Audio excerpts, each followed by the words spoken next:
د دین په چارو کې څه زور او مجبورول نشته. سمه خبره له غلطو مفکورو څخه جلا کړای شوې ده.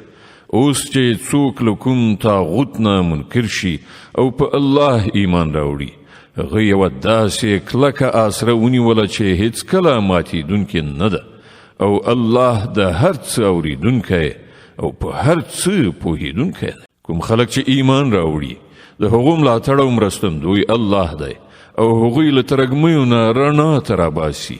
او کوم خلک چې د کفر لاره غوره کړي، د هغو ملاتړ او مرستندویان طاغوتان یعنی شیطانان دي او هغوی له رڼا نه د ترږمیو لوري ته راکاږي. دا کسان دوزخ ته ورتلونکي دي، هلته به تل اوسیږي. آیا تا د هغه چا په حال غور نه دی کړی چې هغه له ابراهیم سره جګړه کړې وه؟ په دې خبره جګړه چې د ابراهیم رب څوک دی او له دې امله چې هغه ته الله حکومت ورکړی. کله چې ابراهیم علیه السلام وویل چې زما رب هغه ذات دی چې د ژوند او مرګ واکمن دی، نو هغه په ځواب کې وویل ژوند او مرګ زما په واک کې دی. ابراهیم علیه السلام وویل ښه، الله لمر له ختیځ نه راخیژوي، ته هغه له لویدیځ نه راوخیژوه.